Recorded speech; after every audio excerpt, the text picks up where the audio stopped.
وہ اسے کرپٹ اور ناکارہ کرتے ہیں۔ وہ خود کو ایک اینٹی سسٹم شخصیت کے طور پر پیش کرتے ہیں۔ بالکل۔ یہ تو بہت بڑا فرق ہے۔ ایک نظام کو بہتر بنانا چاہتا تھا، دوسرا اسے بدلنا چاہتا ہے۔ لیکن کیا خان بھی اقتدار میں آنے کے لیے اسی نظام کا حصہ نہیں بنے تھے؟ یقیناً بنے تھے، اور یہ ان کے ناقدین کا سب سے بڑا اعتراض ہے۔ لیکن ان کا بیانیہ ہمیشہ یہی رہا ہے کہ وہ نظام میں اسے اندر سے بدلنے کے لیے آئے تھے۔ اچھا۔ بھٹو کا بیانیہ نظام کو بدلنے کا نہیں، بلکہ طاقت کا توازن عوام کے حق میں کرنے کا تھا۔ یہ ایک بہت باریک لیکن اہم فرق ہے۔ دوسرا فرق تو شاید آج کی دنیا میں سب سے بڑا ہے، یعنی ٹیکنالوجی اور میڈیا کا فرق۔ ہاں، اور یہ ایک گیم چینجر ہے۔ بھٹو کے دور میں صرف سرکاری ٹی وی اور ریڈیو تھا، ریاست کا بیانیہ پر مکمل کنٹرول تھا۔ تو جب بھٹو جیل گئے تو ان کی آواز عوام تک پہنچانے کا کوئی ذریعہ نہیں تھا؟ کچھ بھی نہیں تھا۔ وہ مکمل طور پر تنہا کر دیے گئے تھے۔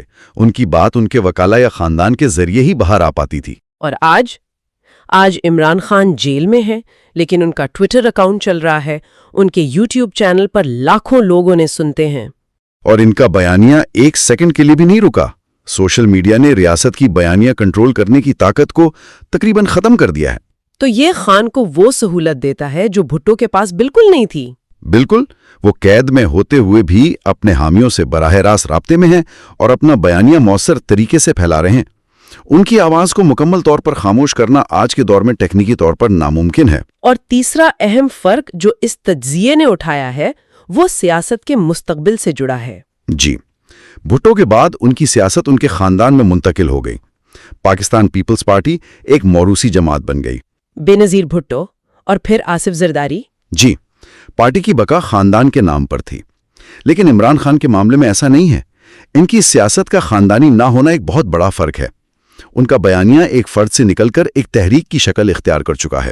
تو اس فرق کے کیا اثرات ہو سکتے ہیں؟ یہ سب سے بڑا سوال ہے۔ کیا یہ تحریک عمران خان کے بغیر زندہ رہ سکتی ہے؟ بھٹو کی پارٹی ان کے نام اور خاندان کی وجہ سے زندہ رہی۔ کیا پاکستان تحریک انصاف ایک نظریاتی تحریک بنے گی جو اپنے لیڈر کے بغیر بھی چل سکے، یا یہ ایک شخص کے گرد گھومنے والا ہجوم ثابت ہوگی جو ان کے منظر سے ہٹنے کے بعد بکھر جائے گا؟ اس سوال کا جواب بھٹو کی پارٹی کی تاریخ سے بہت مختلف ہو سکتا ہے۔ جی، تو اس سب کا کیا مطلب ہے؟ اس تمام تجزیے کو اگر ہم سمیٹیں تو ہم واپس اپنے بنیادی سوال پر آتے ہیں۔ کیا عمران خان بھٹو بنیں گے؟ لیکن شاید اصل سوال یہ ہے ہی نہیں۔ آپ نے بالکل صحیح پکڑا۔ اصل سوال یہ نہیں کہ خان کا انجام کیا ہوگا، بلکہ اصل سوال یہ ہے کہ کیا پاکستان کی ریاست اور اس کے ادارے تاریخ سے کچھ سیکھیں گے؟ کیا ایک اور مقبول عوامی لیڈر کے ساتھ وہی سلوک دہرایا جائے گا؟ صحیح۔ ہمارا ماخذ اس بات کو بہت خوبصورتی سے ختم کرتا ہے۔ بھٹو کو پھانسی دی گئی مگر بھٹو ازم ختم نہ ہو سکا۔ عمران خان جیل میں ہیں مگر ان کی سیاست ختم نہیں ہو رہی۔ اس سے ہمیں ایک بنیادی سبق ملتا ہے۔ آپ رہنماؤں کو قید کر سکتے ہیں، ان پر پابندیاں لگا سکتے ہیں، لیکن اگر ان کا نظریہ عوام میں مقبول ہو جائے تو اس سوچ کو قید نہیں کیا جا سکتا۔ اور شاید یہی اس پورے موازنے کا سب سے اہم پہلو ہے۔ بھٹو کے ساتھ جو ہوا اس نے پاکستان کی سیاست پر ایک ایسا گہرا زخم چھوڑا جو آج تک نہیں بھرا۔ اور آج عمران خان کے ساتھ جو ہو رہا ہے وہ بھی ملکی سیاست کی آنے والی کئی دہائیوں کی سمت کا تعین کرے گا۔ بالکل۔ جیسا کہ اس تحریر میں کہا گیا ہے، بھٹو تاریخ بن گئے، عمران خان تاریخ لکھ رہے ہیں، اور اب یہ آنے والا وقت ہی بتائے گا کہ تاریخ خود کو مکمل طور پر دہراتی ہے یا اس بار پاکستان اپنی کہانی کا کوئی نیا باب لکھتا ہے۔ اور اسی سوچ پر ہم اپنے سامعین کے لیے ایک آخری فکر انگیز سوال چھوڑتے ہیں۔ یہ تجزیہ ہمیں بتاتا ہے کہ تاریخ ہمیں دو ہی راستے دکھاتی ہے، یا تو وہ خود کو دہراتی ہے یا پھر وہ ہمیں سبق سکھاتی ہے۔ بھٹو اور خان کی یہ کہانیاں ایک ہی تاریخ کے دو مختلف لیکن حیران کن حد تک ملتے جلتے ابواب ہیں۔ سوچنے کی بات یہ ہے کہ کیا پاکستان کی سیاسی تاریخ کا اگلا باب پچھلے ابواب سے مختلف ہوگا، یا صرف کردار بدل جائیں گے اور کہانی وہی رہے گی؟